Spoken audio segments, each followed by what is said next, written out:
literally. Okay, guys.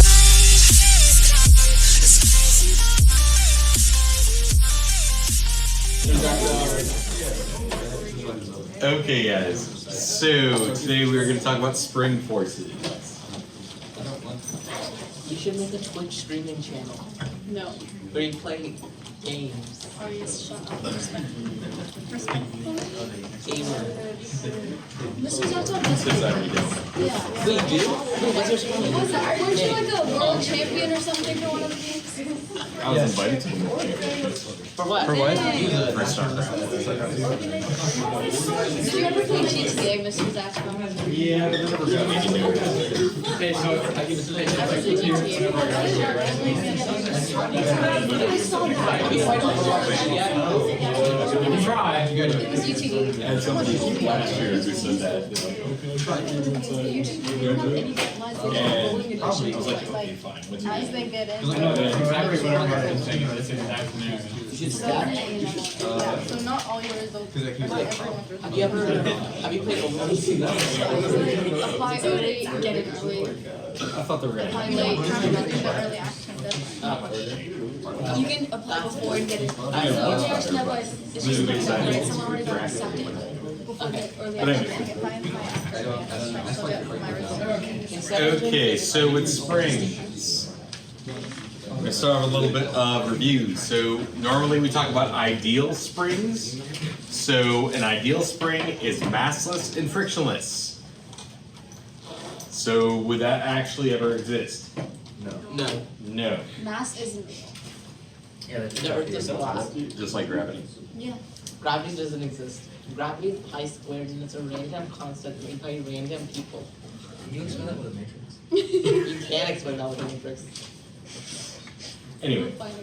so an ideal spring is massless frictionless. So usually when we do spring calculations, like in AP1, we just always assumed there was no mass, no friction, so it always followed Hooke's law. So remember we had when I can't even talk right now. When a stretched or compressed spring, you have an ideal spring that exerts a force that is linear. So that spring force will equal the spring constant times how far it's stretched. That's only true for an ideal spring. And so we call this Hooke's law. There, I don't know why I did it. Anyway, so remember X is the amount by which the spring is stretched or compressed, and K is the spring constant.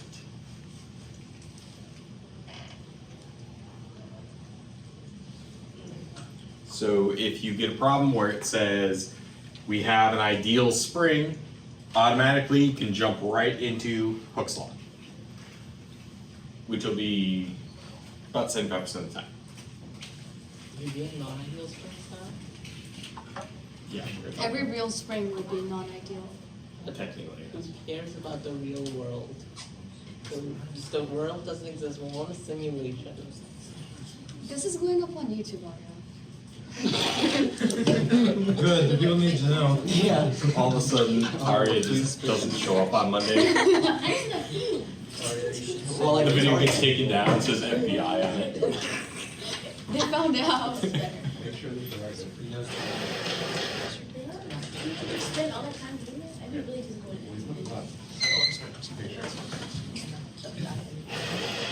You're given the spring constant, right? Most of the time. Either that or you're trying to find it. Tell the way you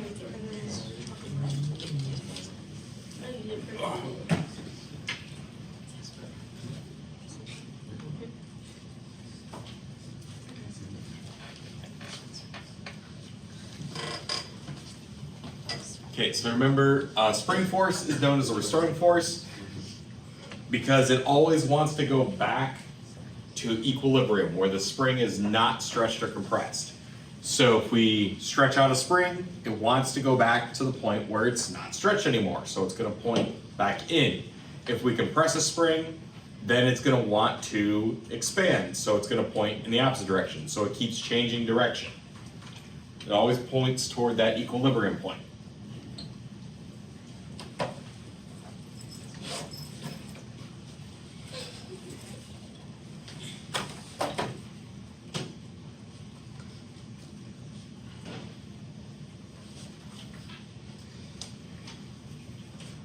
So you may get a question that would be like, which one of the following forces is a restoring force? Would gravity be a restoring force? No. The only one that we would actually talk about would be spring force. And that is the actual question I have seen on an APC exam. Which of the following is a restoring force? And it was like force of gravity, normal force, spring force, and tension. It's like, really? Would like rubber band being stretched like a restoring force? It's not a spring. Yes, so a rubber band does kind of act like a spring. It does have a constant, and it does have a restoring force. So it does follow Hooke's law. Is it? Would you consider it a spring force? You would, yeah. Well, what's it? Can I ask what's an example of a restoring force? It's not a spring force. I just had one on the top of my head now. I'd like that.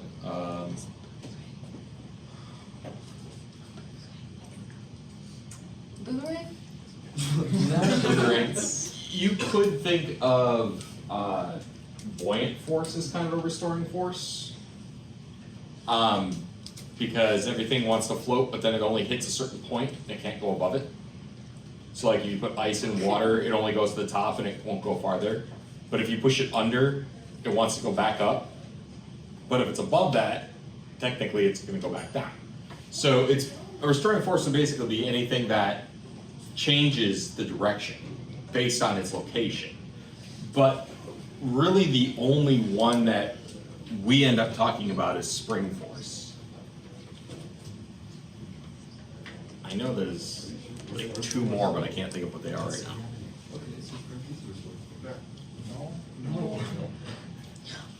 Okay, so remember spring constant K here? It describes how stiff the spring is. So if you have a large value for K, that means the spring is difficult to stretch. If you have a small value, it's very weak. So for example, the spring in your pen would be very weak. It's very easy to push down. But the spring, let's just say, like a spring on your car, well, that'd be a lot stronger. Yeah. Would pendulums be a restoring force? Because like, based on its location, it wants to go to the equilibrium position. Yeah. It would, It's gravity and tension. yeah, it would just be one force. There's two. If you, well, because the tension doesn't actually change like sign. Gravity doesn't change its sign either. It does want to restore, but it wouldn't be, The acceleration would change based on it. yes, But the force is but the force doesn't change. Well, it And does. the mass doesn't change either. The force changes because the angle changes, but the force would have to become, the force would have to be like positive, then go negative, positive, then negative. And like gravity isn't gonna change positive and then negative as it Yeah. swings. So Because the whole situation's restorative, but not a specific force. okay. That makes sense. Thank you.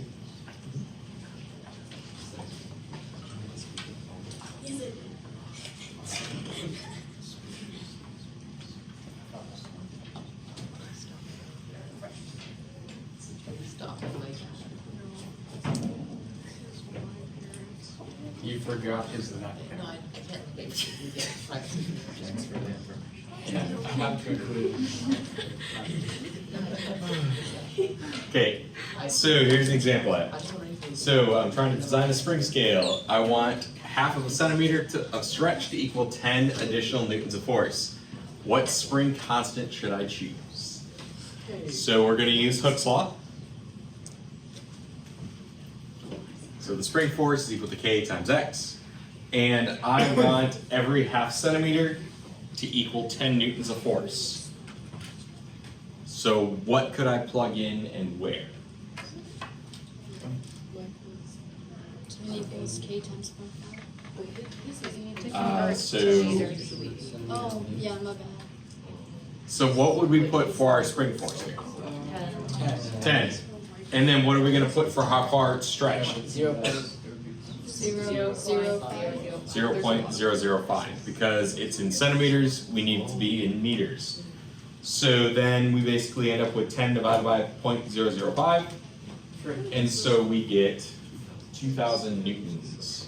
Newtons. Or newtons per meter, yeah, I just realized it's not.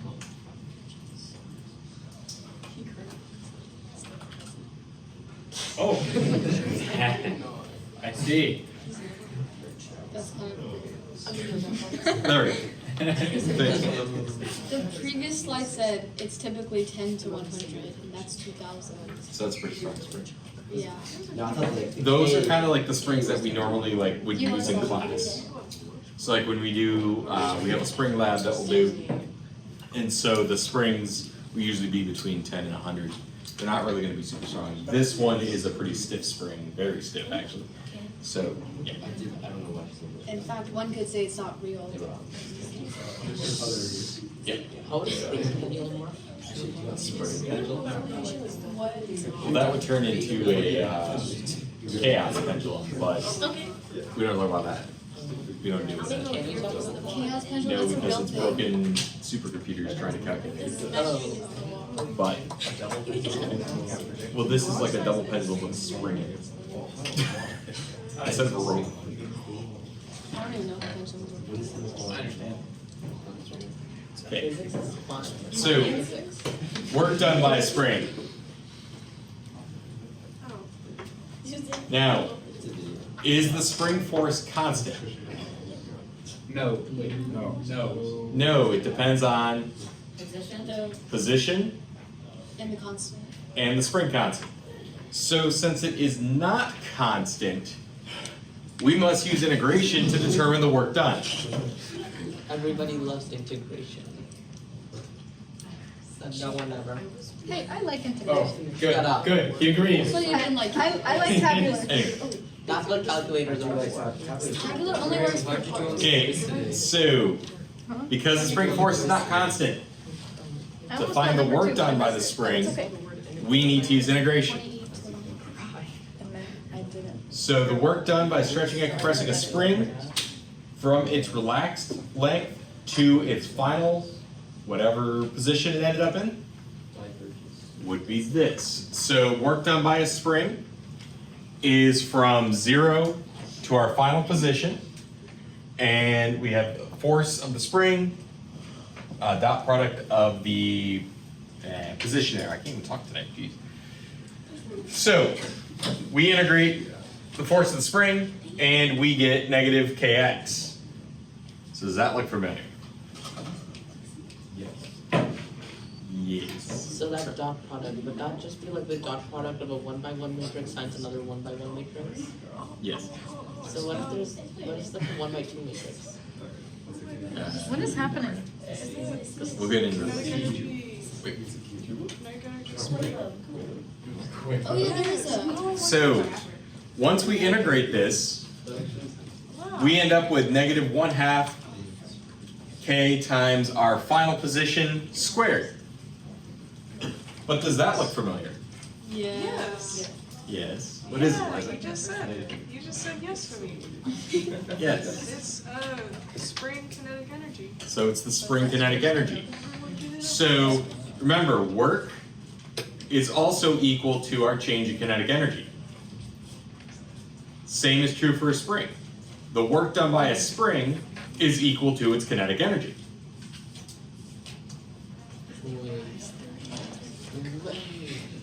So 1/2 kx squared, so how far the spring is stretched, squared times its spring constant times 1/2 will give you the amount of work done by the spring. Yeah, Is kinetic energy the integral of momentum? wait till we get to momentum. Wait, Mr. Zancha, Anyway, why is there a negative So sign much more. That's what I was gonna ask. what, in front of the K? 1/2? No, No, negative kx. Like, where does the negative Oh. come from? So it's negative because like if you stretch it out, the force is gonna be in the opposite direction. So like normally we say on the formula chart, it shows it as a negative. But all that's saying is it's always going to be opposite the direction that you stretched or compressed it. So like if you compressed it in the positive direction, the force is negative. If you compressed it, you moved it in the negative direction, so the force is positive. That's all that negative represents. Normally we wouldn't interpret where the direction is, and so we deal with that part later. We just don't worry about the negative till then. So. Wait, so if you just use what you just laid out in front of us, we don't have to integrate?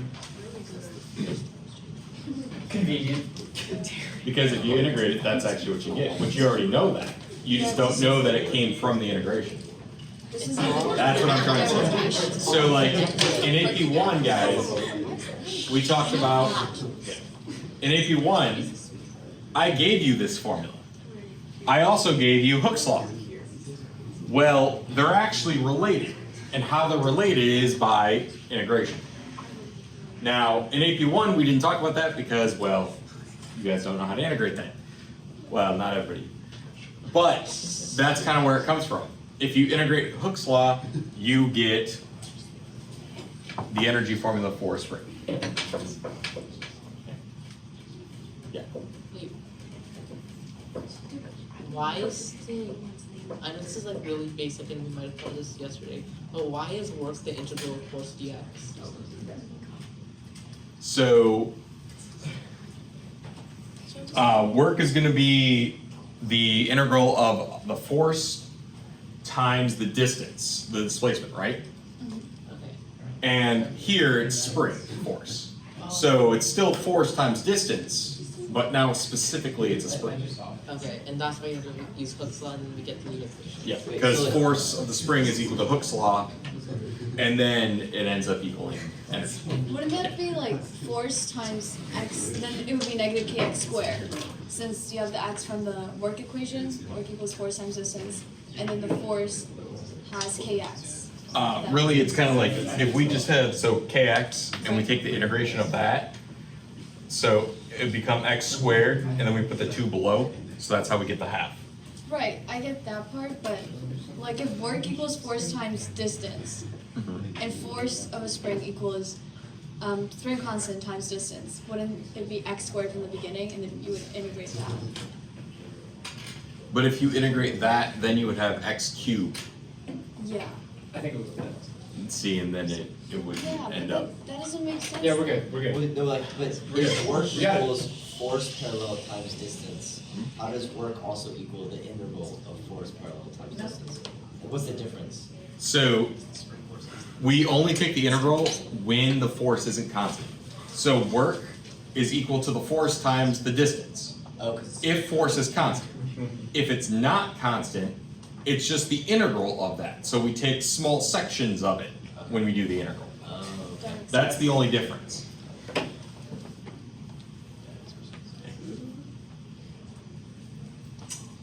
So spring energy. So spring forces are conservative. So the amount of negative work a spring does while being stretched is exactly equal to the amount of positive work it does when it's unstretching. If a spring is stretched from its starting position, x equals 0, to some final position, the work done by the spring force will hypothetically do, in returning to its relaxed length, be 1/2 kx squared. So if it's unstretched and we stretch it to a certain position, the work it will do to go back to that unstretched length would be equal to 1/2 kx squared.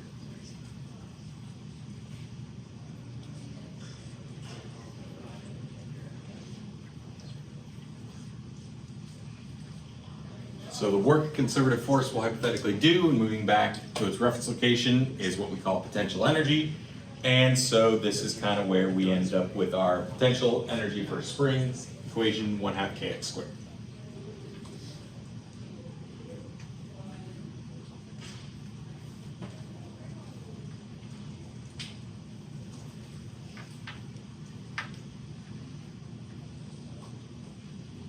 So really when it comes to springs and work, really it's nothing different from AP1. The only difference is the reason why we're able to get spring energy or the work done by a spring is due to integrating Hooke's law.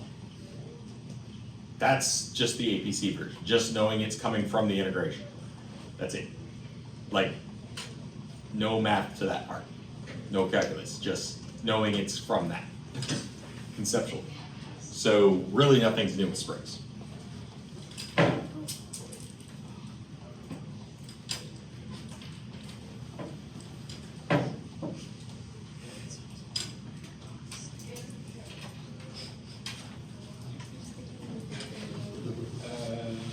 Abstract.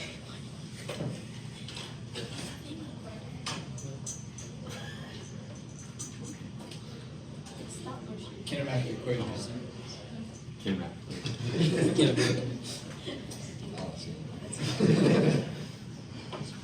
Okay, so let's look at an example. My mouse is supposed to. Okay, so we have a 2 kilogram block placed on a frictionless surface attached to an ideal spring of spring constant K equals 200 Newton per meter. The box is pushed back, compressing the spring a distance of 0.1 meters, then released. What is the speed of the box when the spring has fully returned to its relaxed length?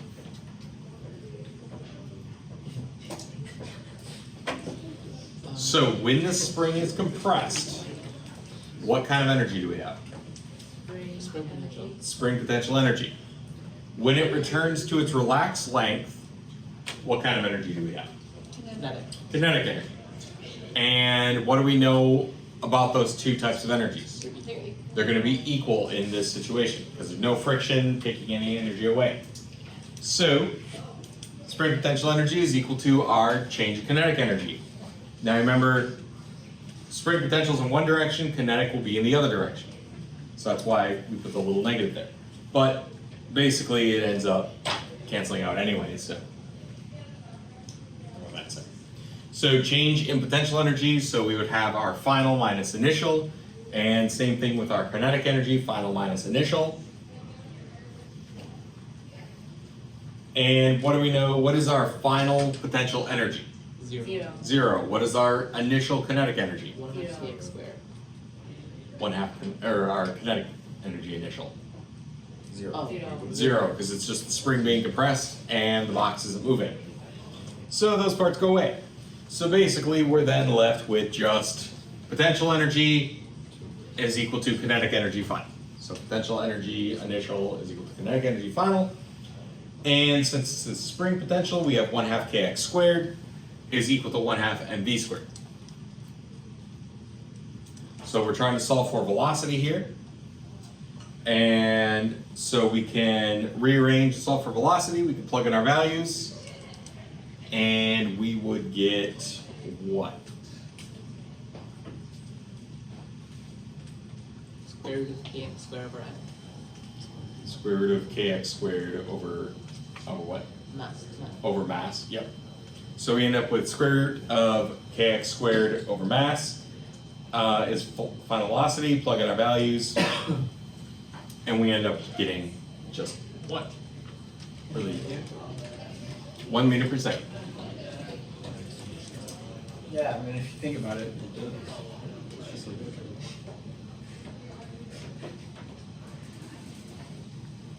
You love it when physics problems move this way.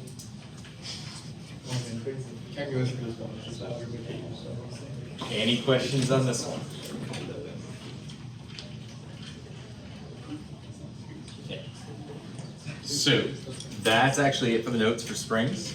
I do have a practice in your OneNote for you guys, and I kind of have that one start off with a little bit of practice on definite integrals, kind of go off of the work and energy notes as well. And Wait, I have something to say to the camera. Yeah, can we say hi? Yeah. Drink coffee. It was at the beginning. It's not even called Caffeine. Is that even caffeine? Yes, it is. Smile. when he came in and had that, I go, I need to take that away from you, don't I? And he's like, but I need it.